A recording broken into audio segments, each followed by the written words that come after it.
설명을 드리겠습니다. 저희 수원시 열지도 그리기는 2018년 수원 기후행동 네트워크가 출범하면서 공동 시민행동으로 시작한 프로젝트인데요.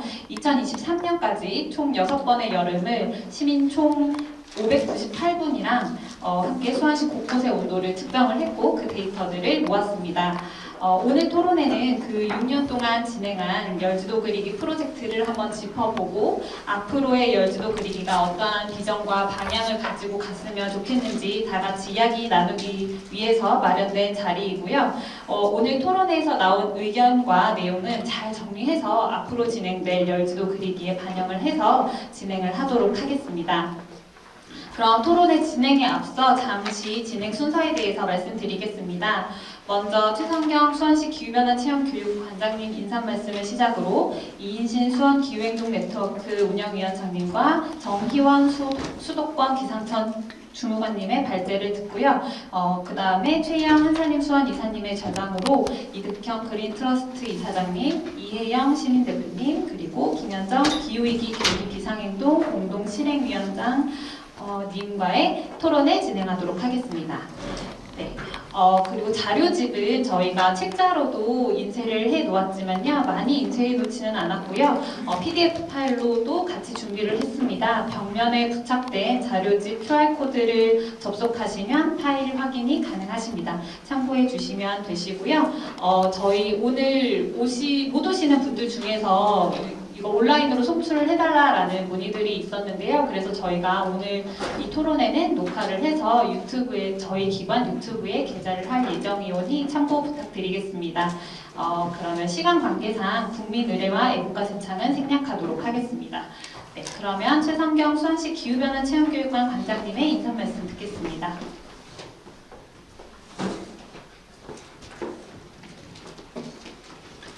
네, 안녕하세요. 수원시 기후변화 체험교육관 최성경입니다. 인사드리겠습니다. 수원시 열지도 그리기 토론회 제목과는 다르게 이 공간이 너무 지금 썰렁하고 추우시죠?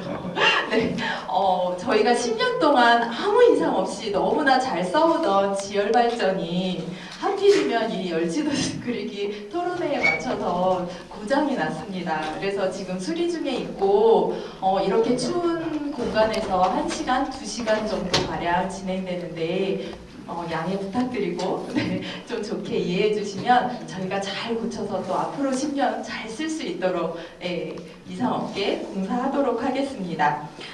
2018년부터 2023년 6년 동안 진행해오던 수원시 열지도 그리기 시민과학 프로젝트를 올해는 아쉽게도 진행하지 못했습니다. 하필이면 올해 진행하지 못한 걸 지구도 알았나 봅니다. 네, 꾸짖기라도 하는 것처럼 2024년 정말 유난히도 이상기후 현상들이 많이 나타났습니다. 2018년 폭염을 능가하는 그런 폭염을 올해 또 겪어보았고 또 11월까지 지구 평균 온도를 이렇게 보면은 예년에 없었던 지구가 가장 뜨거웠던 한 해로 기록이 되었다고 합니다. 그리고 가을 폭염도 저희가 이번에 또 경험을 해봤고요. 그리고 또 11월 폭설로 지금 두드림 주차장에도 좀 불편함이 있습니다. 네, 이렇게 여러 현상들이 일어났는데요. 12월까지를 따져봤을 때 예측하기로는 1.5도 지구 온도 상승폭 방어선이 무너질 예정이라고도 합니다. 이런 상황 속에서 저희가 그동안은 6년 동안은 7, 8월을 중심으로 열지도 그리기를 진행해 왔습니다. 근데 올해 한 해를 겪으면서 활동 기간을 7, 8월로 국한하는 게 맞는가, 활동 기간도 다시 한번 점검해 봐야 되지 않을까라는 생각도 드는 한 해였습니다. 저도 6년 동안 시민연구원으로 열지도 그리기를 계속 참여해 왔는데요. 2018년 첫 해에는 제가 이제 사는 근처에 담수 시민농장이 있었습니다. 그래서 거기가 아파트로 이렇게 변화하기 전에 한 온도를 측정해보고 계속 지속적인 관찰을 해보고 싶다라는 마음에 첫 해에 당수 시민농장까지 직접 가서 거기서 낮과 밤 온도를 측정했어요. 근데 거기가 사용하지 않으니까 밤에 너무 무섭더라고요. 그래서 그 다음해까지 계속 연속적으로 하지 못하고 한 해 측정으로 마무리를 했습니다. 매년 저희가 시민 참여율이 줄어들고 있습니다. 그래서 이 많은 시민들이 참여할 수 있는 방법은 무엇일지 그런 것에 대한 고민도 필요한 시점이라고 보여집니다. 그래서 오늘 많은 분들을 모시지 못해서 너무 아쉽지만 역으로 여기 계신 분들이 의견을 충분히 나눌 수 있는 시간이 되리라고 예상해 봅니다. 그래서 오늘 여러분들과 함께 6년 동안 진행해온 수원시 열지도 그리기 프로젝트를 되돌아보고 앞으로 나아갈 방향 점검을 통해 좀 더 많은 시민이 참여하고 의미 있는 결과와 활동들을 축적해 나갈 수 있도록 여기 오신 여러분들의 자리가 빛나길 바라봅니다. 다시 한번 참석해 주신 여러분들께 감사드리면서 제 인사는 마치도록 하겠습니다. 감사합니다.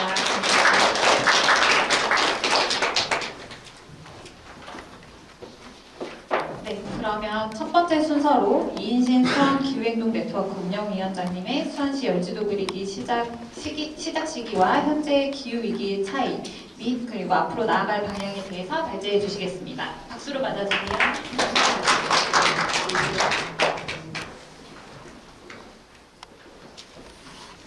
네, 발제를 맡은 수원기후행동 네트워크 운영위원장입니다. 오늘 더 많은 분들이 오실 수 있었는데라고 하려고 했는데 되게 많이 오셨네요. 사실은 더 많은 지역에 있는 기후 운동가들이나 이런 분들이 오실 수 있었는데 아시다시피 비상계엄 이후로 많은 분들이 일상을 지키기 위한 노력을 하기 위해서 굉장히 좀 분주하게 움직이고 계십니다. 근데 최근에 제가 한 토론회나 이런 행사에서 뵌 분들 중에 가장 많은 분들이 오신 것 같아서 그래도 우리가 나아가야 할 길이 지금 이것을 넘어서 기후위기 시대를 우리가 좀 통과해 나가야 된다는 좀 뭐랄까 숙제가 많이 느껴지기도 합니다. 사실은 두드림에서 워낙에 이 작업들을 잘 해주셔가지고 자료가 잘 남아있어서 발제 준비를 하는데 많은 도움을 받았고요. 그리고 저도 시민과학자로 참여는 했지만은 고백하자면 아주 성실한 시민과학자는 아니었습니다. 그렇지만 이 사업이 꾸준히 이 성과를 내고 있었기 때문에 기후행동 네트워크의 한 주축되는 사업이기도 했었고요. 가장 중요한 이 숙제는 아마도 이 과제, 우리가 앞으로 이 사업을 어떻게 해나갈 것인지에 좀 방점이 찍혀있지 않나 싶습니다. 그래서 일단 저희가 이 열지도 그리기의 의미를 한번 좀 되새겨보고 아까 말씀하신 대로 그렇게 데이터가 도대체 우리가 한 것들이 데이터로서 어떻게 어떤 의미가 있는 거야? 라는 질문이 있으신 분들도 계시겠지만 어떤 자료로서의 역할을 했는지도 한번 보고 우리가 이거를 시작할 때와 방금 우리 관장님께서 말씀해 주셨지만 지금의 여건이 어떻게 변화했고 그랬을 때 우리는 열지도 사업을 어떻게 펼쳐나가면 좋을까에 대한 고민을 제가 제시는 물론 하겠지만 굉장히 부족할 수 있습니다. 왜냐면은 저도 참 숙제였거든요. 고민을 많이 했지만 여러분들이 좀 부족한 점이 있으면 여기서 적극적으로 의견을 주시면 감사하겠습니다. 사실 6월이라고 썼지만은 대부분은 7월 달에 진행이 됐죠. 아시겠지만은 처음에 18년도에는 6월 30일부터 하기는 했는데 뭐 오리엔테이션 기간까지도 좀 하면은 6월까지도 포함할 수 있을 것 같았지만 대부분 7월, 8월 이렇게 2달 진행을 했고요. 각자의 자리에서 했다는 점이 저는 어떻게 보면은 기후위기를 체감하고 실감하고 대응해야 된다라고 하는 시민들이 내 자리에서 할 수 있는 아주 적극적인 활동을 해주셨다고 저는 좀 판단을 합니다. 그래서 시민과학이라는 표현을 썼는데요. 이게 사실은 우리가 알고 있는 기성과학이라고 하는 것에 비해서 아주 객관적인 데이터라고 할 수는 없겠지만 저희가 이 활동을 통해 최소한 어떤 경향성을 우리가 갖고 있구나 정도는 충분히 확인을 했다고 미리 평가를 하고요. 그리고 시민들이 실제로 체감하면서 과학을 우리가 한번 제 데이터를 우리가 만들어서 제시해보자라고 한다는 의미에서 시민 운동으로서의 효과도 굉장히 있었다고 생각합니다. 좀 주요한 것만 말씀을 드리면 여기 보시면은 저희가 처음에는 좀 뭐랄까 1시간을 측정을 했어요. 측정 시간을 보시면 그래서 저희가 아무래도 이 시민 과학이라는 것에 좀 뭐랄까 강박이 있었는지 이 데이터의 신뢰성을 높이고 싶은 고민도 있었습니다. 그런데 하다 보니까 사실 온도계로 재고하다 보면 굳이 1시간까지 잴 필요는 없고 참가자들이 굉장히 좀 힘들어하시는 것도 있었고 그랬습니다. 그래서 우리가 이거를 좀 시간을 좀 줄여도 충분히 과학으로서의 데이터는 그 의미가 있겠다. 다만 우리가 그 시간을 줄이는 대신에 이 기후 행동을 조금 더 적극적으로 기획을 해보자라고 생각을 했습니다. 그래서 처음에는 이제 저희가 그냥 일상생활에서 할 수 있는 것들을 하면서 그냥 인증 정도를 했다면 그 다음부터는 여기 보시면은 가정 쓰레기 시민조사라는 게 있습니다. 이게 뭐냐면 저희가 보통 주말에 측정을 하잖아요. 그럼 주말에 하루를 정해서 일주일 동안 우리가 가정에서 사용한 쓰레기들을 다 모아보는 겁니다. 그래서 모아서 그것이 뭐 플라스틱인지 뭐 비닐인지 뭐 종인지 뭐 이런 것들을 한 번씩 뜯어보는 거예요. 그리고 이거를 이제 성상조사라고 하죠. 성상조사를 하고 이것들을 우리가 어떤 유형인지, 예를 들어 식품인지 아니면 그냥 뭐 여러 가지가 있겠죠. 근데 결론부터 말씀드리자면은 식품이 거의 한 80%, 한 78% 정도가 보통 나오더라고요. 그러니까 식품인지, 그럼 식품이면은 어느 회사에서 만든 건지. 그러니까 여러분 우리가 보통 이제 플로깅이라고 하면 여기도 플로깅이 있지만 그냥 쓰레기를 주우면서 정화를 하는 활동이 보통이었다면 저희는 여기에서 한 발 더 나아가서 이렇게 쓰레기를 양산하는, 쓰레기를 쓰도록 만드는 기업은 누구인지까지도 한번 추적을 해봤습니다. 그 결과를 얘기하자면은 저희가 2021년도에는 보도자료도 배포를 했는데 롯데가 한 전체 쓰레기 한 5점 몇 프로로 제일 많이 나왔고 그 다음은 2등은 기억이 잘 안 나는데 어쨌든 4점 몇 프로. 근데 그래서 저희가 롯데를 겨냥해서 한번 보도자료를 내기도 했어요. 시민들은 쓰레기를 사고 싶지 않다.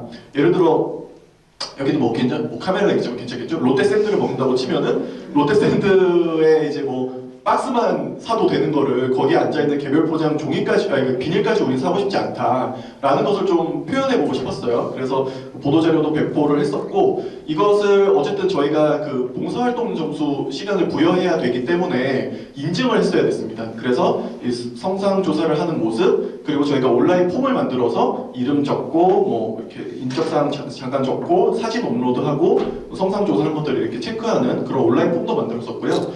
그리고 이제 측정에 있어서 특이점은 뭐냐면은 저희가 2019년부터는 두드림의 사이트에다가 온라인으로 내가 지금 어디에서 측정을 하고 있는지, 그리고 내가 지금 나중에는 어떤 옷을 입고 있는지, 온도 쾌적성 조사라고 내가 지금 느낄 때 기온은 이런데 내가 지금 습하다고 느끼는지 덥다고 느끼는지, 그리고 나는 지금 긴팔을 입고 있는지 이런 세세한 것까지도 나중에 저희가 그 데이터를 좀 수집을 했습니다.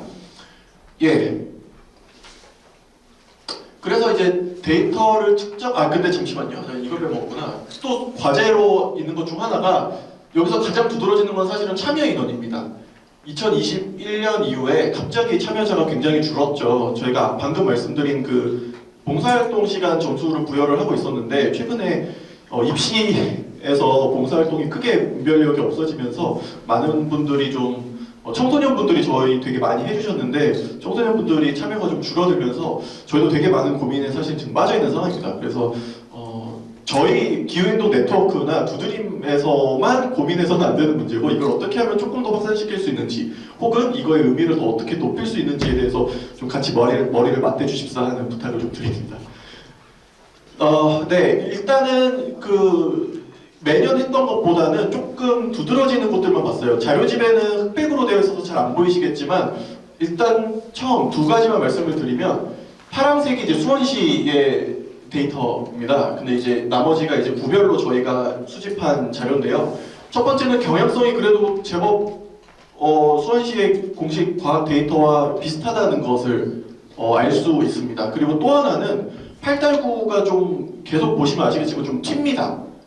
예, 그래서 요거를 좀 유심히 봐주셨으면 좋겠고 그 이유는 이따가 또 얘기를 하겠지만 어쨌든 2018년도는 저희가 처음 시작했지만은 당시에 평가되기로는 94년 이후에 가장 더웠던 해로 기억이 되고 있고요. 열대야일 수도 최다였고 아주 심각한 폭염이었던 해였어서 참가자들도 좀 많이 고생을 하셨습니다.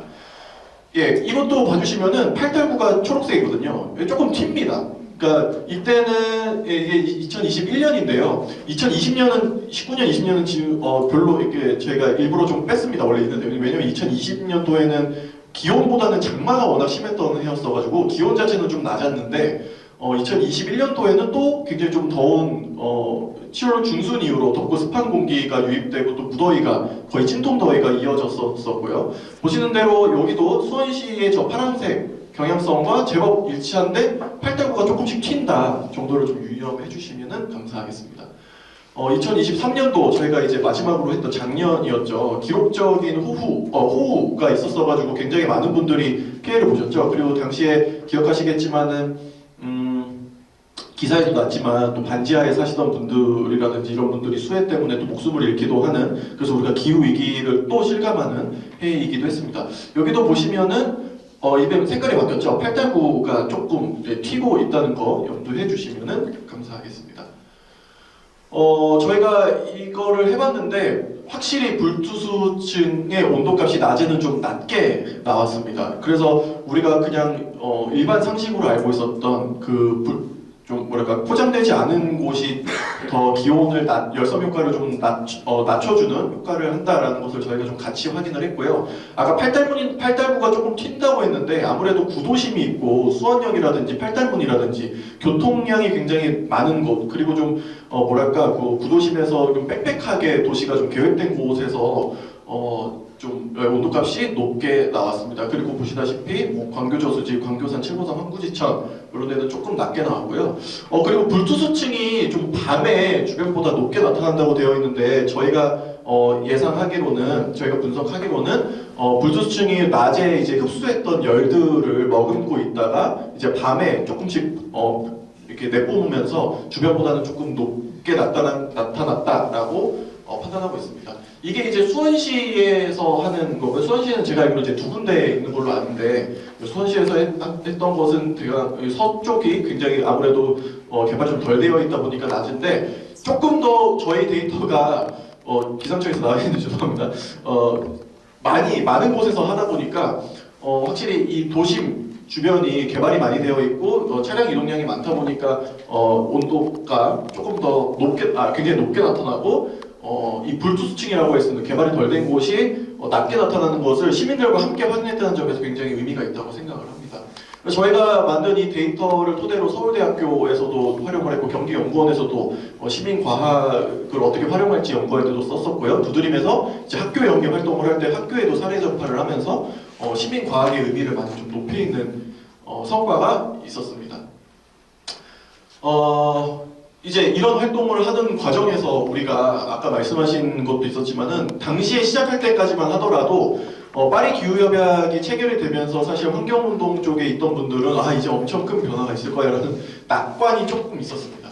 이전에 이제 교토의정서라든지 이런 데에서 좀 더 적극적으로 국가의 오실가스 배출량과 감축량을 의무로 제시하도록 하는 굉장히 하여튼 적극적인 조치가 국제적으로 이제 앞으로 있을 거다라고 했었고, 지구 온도를 산업혁명 대비 2도씨 이상 높이지 말자라고 하는 협약도 체결이 돼가지고 약간의 낙관이 있었습니다. 그리고 그 이후에 저희가 시작했던 2018년도에는 IPCC에서 아니다, 2.2도씨로는 안 된다, 산업혁명 대비 1.5도씨 이내로 맞춰야 우리가 그나마 인간다운 삶을 살 수 있다, 그리고 기후위기에 대응할 수 있다라고 또 발표를 했었습니다. 근데 지금은 아까 말씀해주신 대로 굉장히 좀 심각한 상황들이 이어지고 있죠. 일시적으로 산업혁명 대비 1.5도가 도달했다고 하지만은 물론 평균 기온을 따져봐야 돼서 이것으로 우리가 지금 1.5도씨를 넘었다라고 할 수 있지는 않지만 해수면 온도가 튀는 걸 보면은 지금 상황이 굉장히 심각하다라고 할 수 있죠. 왜냐하면 해수면 바다가 우리 대부분의 온실가스를 흡수해주고 있고 지구의 온도를 낮춰주는 역할을 하는데 바다에 이상이 생겼다라고 굉장히 전문가들이 세계 기상기구에서 경고를 하고 있죠. 그리고 제가 일부러 저런 사진을 썼는데 물론 미국 트럼프가 기후변화 협약에서 탈퇴하겠다라고 했지만 사실 그런 평가도 있습니다. 아무리 트럼프는 자기를 지지하는 사람들의 입맛에 맞는 정치적 레토릭을 쓰는 사람이라 말은 저렇게 해도 미국에 있는 기업들이 바보가 아닌 이상 국제적인 경제 질서에 맞춰서 기후위기에 대응할 수밖에 없다라는 평가도 하십니다. 하지만 제가 이거를 굳이 가져온 이유는 굉장히 상징적이라고 생각을 합니다. 이 트럼프를 선택한 미국의 시민들을 토대로 앞으로 어떤 과학적인 데이터들을 무시할 정치 세력이 점점 자기들의 세력을 두각시키고 있다라고 생각을 해서 상징적인 사건이라고 생각을 해서 가져왔고요. 그리고 또 하나 2018년에 비해서 기후 정의라는 개념이 시민들한테 굉장히 좀 중요한 화두로 던져졌습니다. IPCC가 6차 평가 보고서에서 저소득층, 사회적으로 소외된 이들, 그리고 노인과 여성 등이 기후변화에 가장 취약하다라고 직접 기술을 했습니다. IPCC는 아시다시피 과학자들의 집단인데, 과학자들이 이렇게 사회적인 메시지를 보고서에 넣었다라고 하는 것은 이것이 더 이상 과학에만 머물러서는 안 되고, 우리 사회 전체를 포괄하는 문제로 다뤄져야 된다라고 하는 의미가 있겠죠. 그럼 이런 위기 상황에서, 네. 그리고 또 하나의 조금 의미를 하자면은 이런 위기 상황도 있지만 시민들의 기후 위기에 대한 인식은 점점 더 높아지고 있다라는 것이 좀 두드러진 변화가 아닐까 싶습니다. 사실 이 올해 총선 전에 기후정치 바람 준비위원회, 그러니까 기후정치 바람이라는 기후 위기 운동단체 그리고 연구단체가 기후위기에 대한 시민들의 인식 조사를 좀 했습니다. 그러면서 기후 유권자란 무엇인지를 한번 추출해내는 작업을 해봤는데요. 기후 유권자라고 해서 의미가 있을 만한 그 데이터는 뭐였냐면, 내가 평소에 지지하는 정당이 아니더라도 기후위기에 대한 정책이 있다라고 하면은 난 투표할 의향이 있다라는 대답을 하신 분들이 생각보다 굉장히 많았습니다. 그때 한 60%, 응답자의 60% 정도가 있을 만큼 굉장히 많은 분들이 있었고, 그래서 그러니까 점점 시민들은 기후위기에 대한 인식이 있는 거고, 그리고 최근에 수원시에서 기후변화 대응 3차 보고서를 발간을 했는데, 거기에서도 시민 인식도 조사를 했습니다. 근데 시민들의 대부분이 당연히 기후위기에 대한 관심이 있다고 생각했었고, 기후위기 대응을 위해서 가장 먼저 해야 될 일은 무엇입니까? 라는 질문에는 폐기물 문제가 압도적으로 많긴 했지만, 어쨌든 시민들 대부분이 자기 생활에서도, 그리고 내가 어떤 불편을 감수해서도 기후위기에 대응을 해야 한다라는 인식이 굉장히 높아진 시점이라고 생각합니다. 그래서 위기와 희망이 좀 공존하는 약간 오묘한 시대인데요. 이랬을 때 우리는 앞으로 어떻게 해야 될까? 사실은 제 질문은 거기에도 있었습니다. 해야 될까 말아야 될까? 또 아주 냉정하게 우리가 한번 생각해 볼 수도 있겠지만, 위기와 시민들의 인식을 토대로 한다면 저는 일단 한다는 쪽으로 여러분들께 한번 제시를 해보려고 합니다.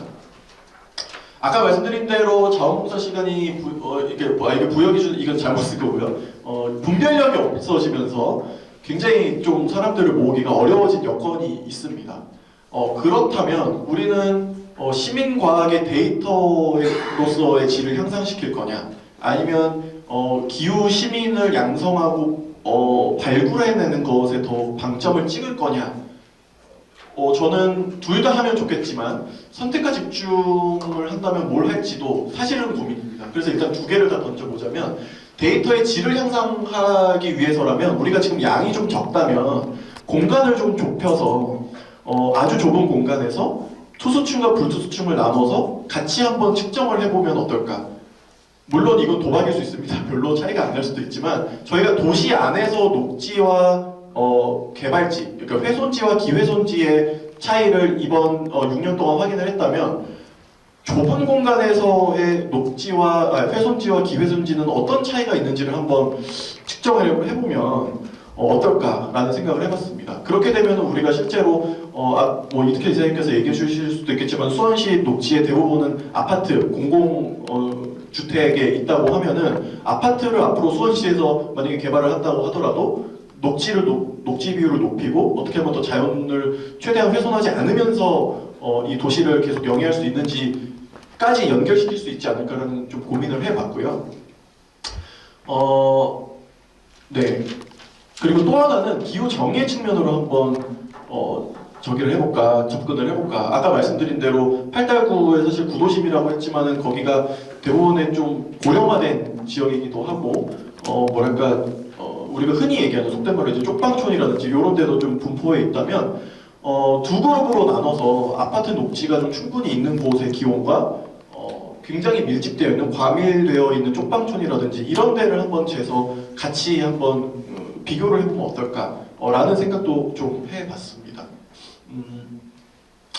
아니면 기후시민 양성으로서의 의미를 높이기 위해서는 우리가 그동안에는 각자의 자리에서 했다면 우리가 이거 재는 거는 시간을 좀 잠깐 하고 이 시간을 차라리 수원에서 기후위기 대응을 위해서 어떤 활동을 하고 있는지를 같이 그 참가자들과 알아보면서 뭐 가능하면은 예를 들어 4월달이나 9월달이나 이런 데 있는 뭐 기후정의 행진에도 같이 가가지고 기후위기를 대응해야 한다라고 하는 시민들이 전국에서 이렇게 많이 모이는구나. 아, 요즘에 그러면은 기후위기 의제는 뭐 이런 게 있구나 라는 거를 같이 한번 공유해 볼 수 있는 시간으로 이 열지도 그리기를 활용해 보면 어떨까라는 생각도 조금 해봤습니다. 답이 있는 건 아니지만 어쨌든 지금까지 뭐 얘기 드린 내용을 결론에서 그냥 정리를 해 놓은 거고요.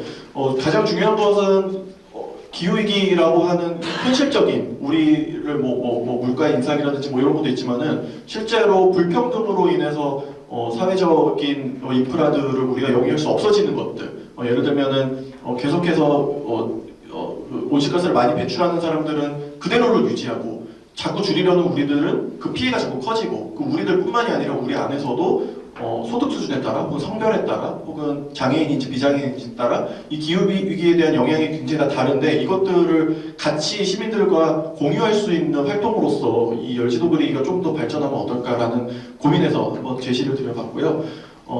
이에 대한 여러분들의 뭐 적극적인 의견이라든지 이런 거를 좀 많이 주시면 오늘 자리가 더 풍성해지지 않을까 생각을 합니다. 네, 발제는 여기서 마치겠습니다. 고맙습니다.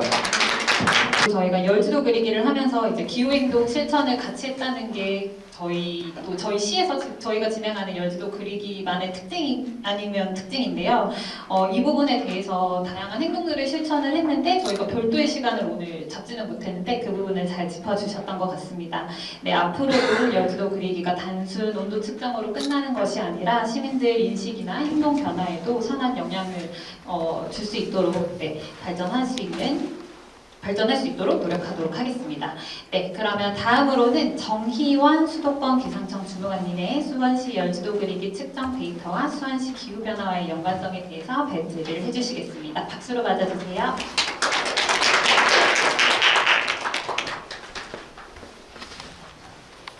네, 안녕하세요. 오늘 토론회에서 발제를 맡게 된 저는 수도권 기상청 기후서비스과 정희원이라고 합니다. 저는 수도권 기상청에서 일한 지 사실 아직 1년이 안 됐고 우리 동네 열지도 그리기 담당을 하게 된 지도 이제 한 3, 4개월밖에 되지 않았어요. 그래서 이렇게 두드림에도 오늘 사실 처음 와보고 또 이렇게 앞에서 발표해 주신 내용을 보니까 이 프로그램이 제가 생각했던 것보다 되게 깊이 있고 되게 생각해볼 게 많은 프로그램이다라고 생각이 드는데요. 저는 오늘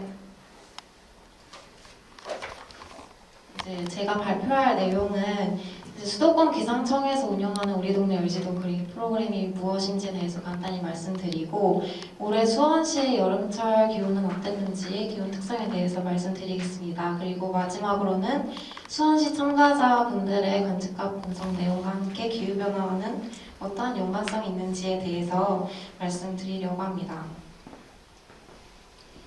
네, 우리 동네 열지도 그리기 프로그램은 수도권 기상청과 수도권 지역 내 지자체 그리고 기후변화 관련 기관들이 함께하는 기후변화 협업 캠페인입니다.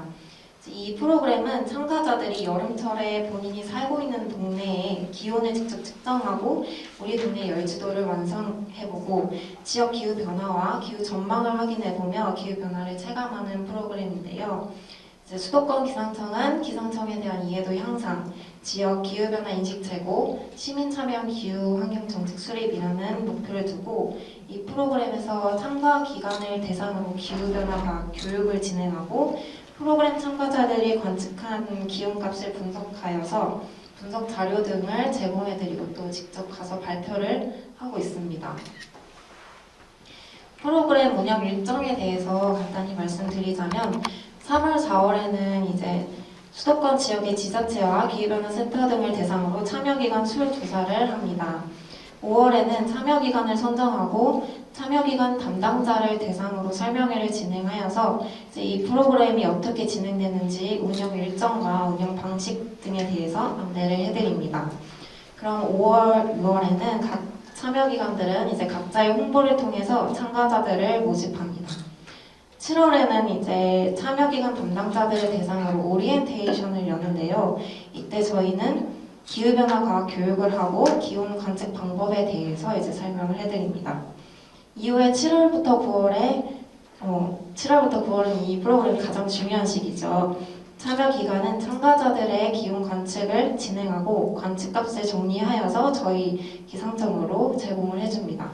그럼 저희가 자료 분석을 해서 9월부터 11월에 각 기관에서 여는 결과 보고에 참석해서 분석 내용을 직접 발표를 하고 있습니다.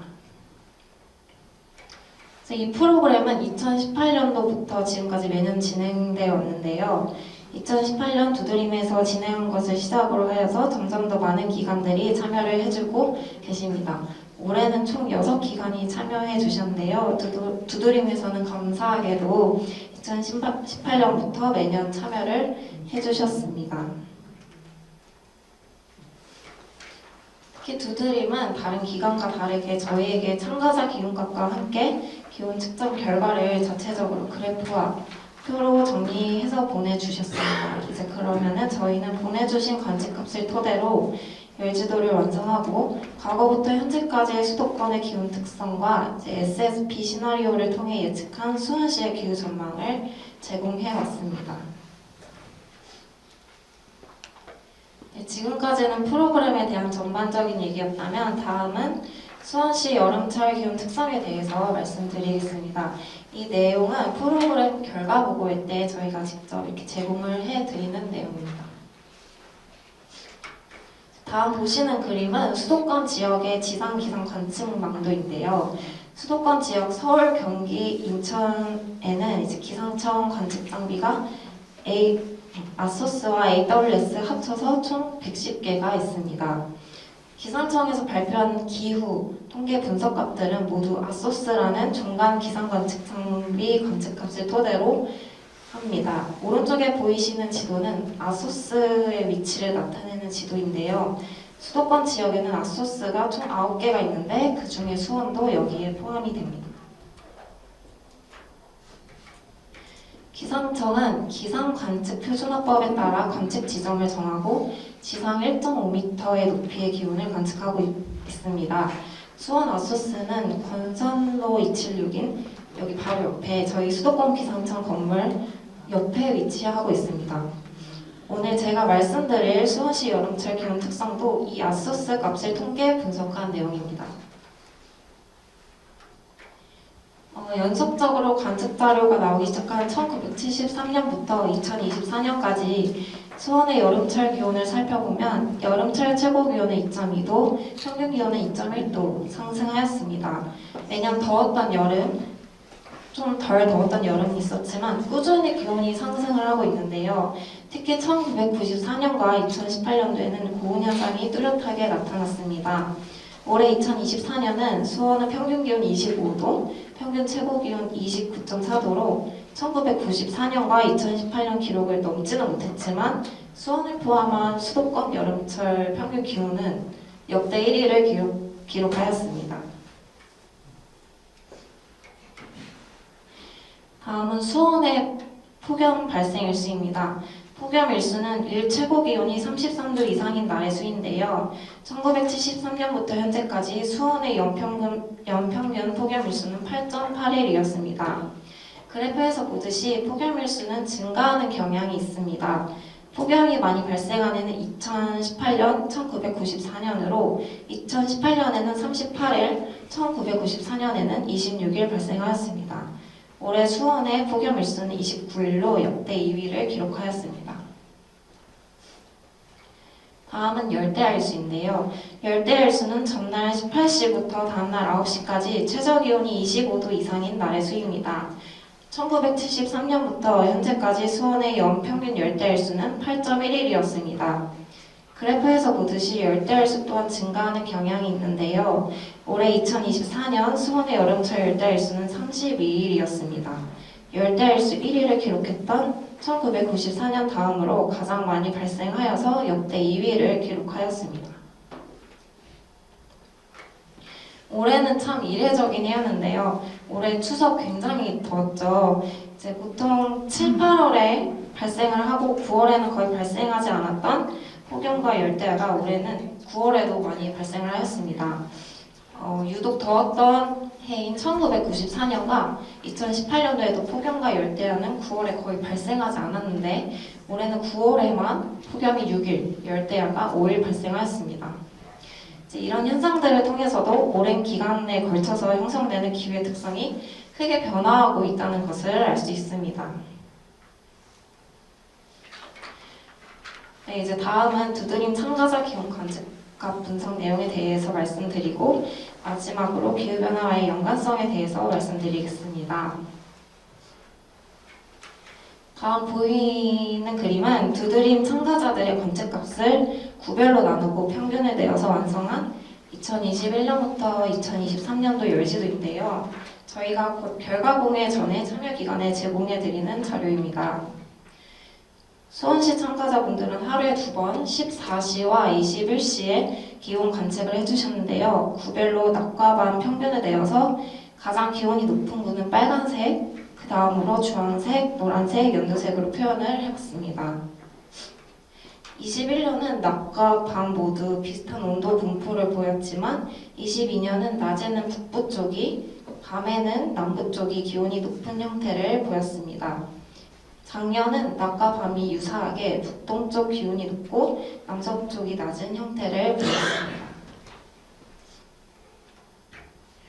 이번에는 관측된 기온값을 날짜별로 평균 내어서 나타낸 그래프입니다. 파란색이 참가자들의 관측값이고 이제 추가로 기상청 관측 장비인 수원 아수스 또 빨간색으로 한번 표현을 해봤는데요. 이제 전체적인 그래프 모양을 보면 참가자들의 기온값은 저희 관측 장비 관측과 굉장히 유사하다는 것을 확인할 수 있습니다. 참가자들의 관측값은 모두 수온 아소스와 2도 이내의 차이를 보이며 대체로 비슷한 온도를 띄었습니다. 이는 애초에 지역 간 온도 차이가 크게 나타나지 않았기 때문이라고도 볼 수 있지만 수원시 참여자분들이 큰 오차를 발생시키지 않고 기온 관측을 잘 수행해 주셨다고 볼 수도 있겠습니다. 또 다른 공통적인 특징도 발견할 수 있었는데요. 파란색 선이 빨간색 선보다 모두 위에 위치하는 거 보이시나요? 네. 참가자들 관측값이 기상청 장비값보다 높은 경향을 보였습니다.